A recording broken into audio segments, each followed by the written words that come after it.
गहराई से प्रभावित कर रहा है, लेकिन हम में से बहुत कम लोग इसे समझ पाते हैं। ये है मोनोपोली का खेल। मोनोपोली का मतलब होता है जब किसी एक कंपनी या कुछ गिनी चुनी कंपनियों के पास पूरा मार्केट कंट्रोल में आ जाता है। और दोस्तों, ये सिर्फ किताबों की बात नहीं है।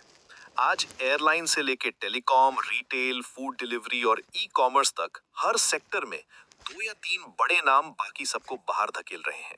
एक समय था जब भारत में कई एयरलाइन कंपनीज थीं, जेट एयरवेज, किंगफिशर, एयर सहारा, स्पाइस जेट, गो एयर और ना जाने कितनी। लेकिन आज मार्केट कुछ ही हाथों में सिमट चुका है। छोटी एयरलाइंस या तो बंद हो गई या बड़ी कंपनीज में मर्ज हो गई।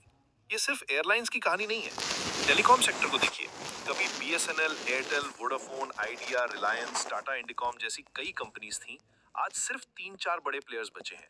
रिटेल में भी यही हो रहा है। लोकल किराना स्टोर्स की जगह बड़े रिटेल चेन्स ले रहे हैं। फूड डिलीवरी में जोमैटो और स्विगी का डोमिनेंस है। ई कॉमर्स में अमेजॉन और फ्लिपकार्ट का राज है। लेकिन सवाल ये है कि ये सब कैसे हो रहा है?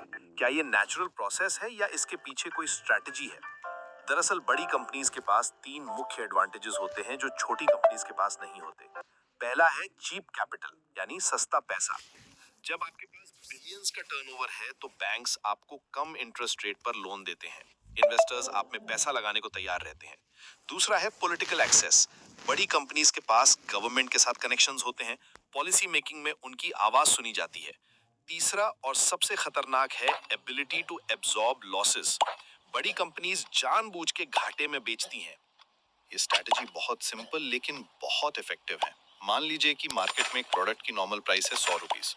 छोटी कंपनी इसे 90 रुपए में बेचकर भी प्रॉफिट कमा सकती है, लेकिन बड़ी कंपनी इसे अचानक से 60 रुपए में बेचना शुरू कर देती है। कस्टमर को लगता है कि वाह, कितना सस्ता मिल रहा है। लेकिन छोटी कंपनी के लिए ये डिजास्टर है। वो 60 रुपए में बेचकर सरवाइव नहीं कर सकती। उसके पास 2 ऑप्शन है, या तो वो भी घाटे में बेचे या मार्केट से बाहर हो जाए। छोटी कंपनी के पास पैसा लिमिटेड है, वो ज्यादा दिन घाटा नहीं उठा सकती। लेकिन बड़ी कंपनी के पास डीप पॉकेट्स हैं, वो महीनों सालों तक घाटा उठा सकती है। जब छोटे कंपटीटर्स खत्म हो जाते हैं तब वही बड़ी कंपनीज प्राइस बढ़ा देती हैं और तब कस्टमर के पास कोई ऑप्शन नहीं बचता। जो प्रोडक्ट पहले 60 रुपए में मिल रहा था वो अब 120 रुपए में मिलता है। कस्टमर को लगता है कि प्राइसेस बढ़ गए हैं, लेकिन वो ये नहीं समझ पाता है कि ये प्लान्ड स्ट्रेटजी का हिस्सा था। ये सिर्फ प्राइसिंग की बात नहीं है। बड़ी कंपनीज अपने रिसोर्सेज का इस्तेमाल करके छोटी कंपनीज को सिस्टमैटिकली बाहर करती हैं। वो बेटर लोकेशंस पर स्टोर्स खोलती हैं, एग्रेसिव मार्केटिंग करती हैं, सप्लायर्स के साथ एक्सक्लूसिव डील्स करती हैं। आज का फाइनेंशियल सिस्टम भी इसी इनइक्वालिटी को बढ़ावा देता है। बैंक्स और इन्वेस्टर्स एस्टैब्लिश्ड बिजनेसेस को प्रेफर करते हैं। अगर आप एक स्मॉल बिजनेस ओनर हैं और आपको लोन चाहिए तो आपको हाई इंटरेस्ट रेट देना पड़ेगा, आपको कोलैटरल देना पड़ेगा, डॉक्यूमेंटेशन का झंझट होगा, कॉम्प्लायंस की रिक्वायरमेंट्स होंगी। लेकिन अगर आप एक बड़ी कंपनी हैं तो बैंक्स आप पीछे भागते हैं, आपको लो इंटरेस्ट रेट्स मिलते हैं, इजी अप्रूवल्स मिलते हैं। आज का सिस्टम उसी को सपोर्ट करता है जिसके पास पहले से पैसा है। ये एक विशियस साइकिल है। जिसके पास पैसा है उसे और पैसा मिलता है, जिसके पास नहीं है उसे मिलना और भी मुश्किल हो जाता है। टेक्नोलॉजी के मामले में भी यही स्टोरी है। बड़ी कंपनीज के पास डेटा है, एआई है, ऑटोमेशन है, मार्केटिंग पावर है। वो कस्टमर बिहेवियर को समझती हैं, पर्सनलाइज्ड रिकमेंडेशंस देती हैं, एफिशिएंट सप्लाई चेन्स बनाती हैं। छोटी कंपनीज के पास ये सब नहीं है। वो अभी भी मैनुअल सिस्टम्स पर डिपेंड करती हैं, एक्सेल शीट्स में डेटा मेंटेन करती हैं, वर्ड ऑफ माउथ मार्केटिंग पर रिलाई करती हैं। कंपटीशन बराबरी का नहीं है, ये सिस्टमिक इनइक्वालिटी है। एक तरफ है वो कंपनीज जिनके पास अनलिमिटेड रिसोर्सेज हैं, दूसरी तरफ है वो बिजनेसेस जो बेसिक सर्वाइवल के लिए स्ट्रगल कर रही हैं।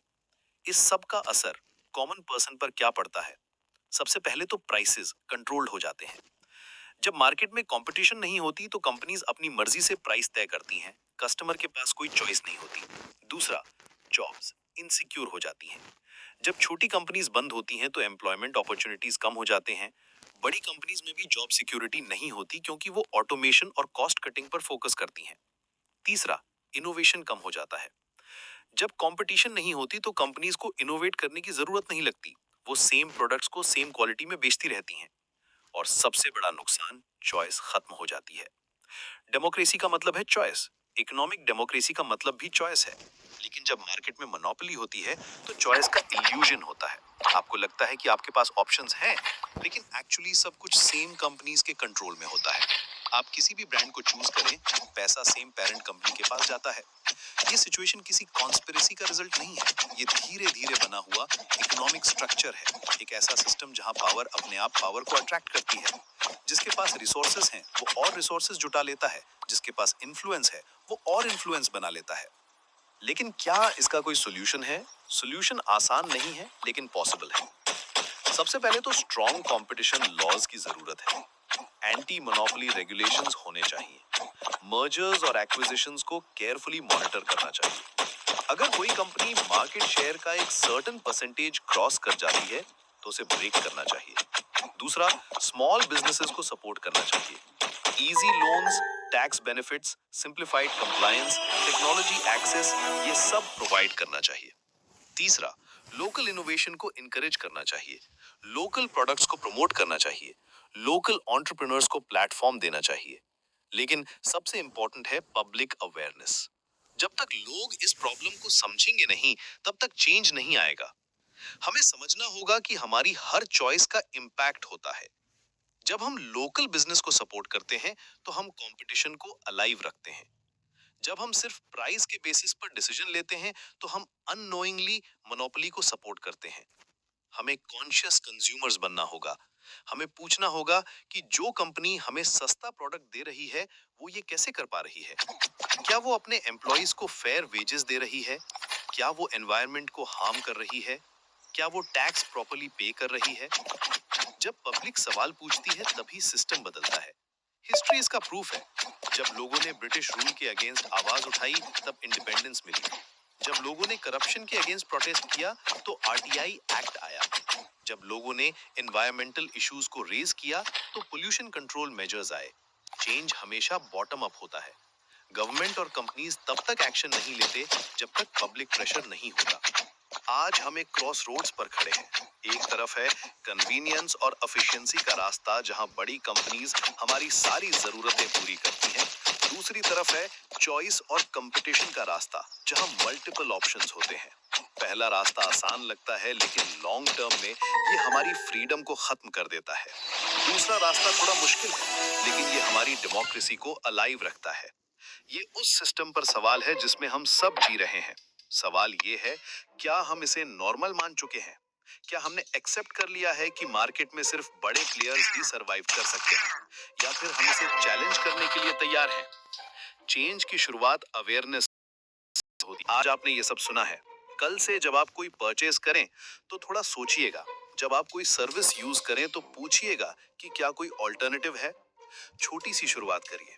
लोकल बिजनेसेस को सपोर्ट करिए। क्वालिटी प्रोडक्ट्स के लिए थोड़ा एक्स्ट्रा पे करिए।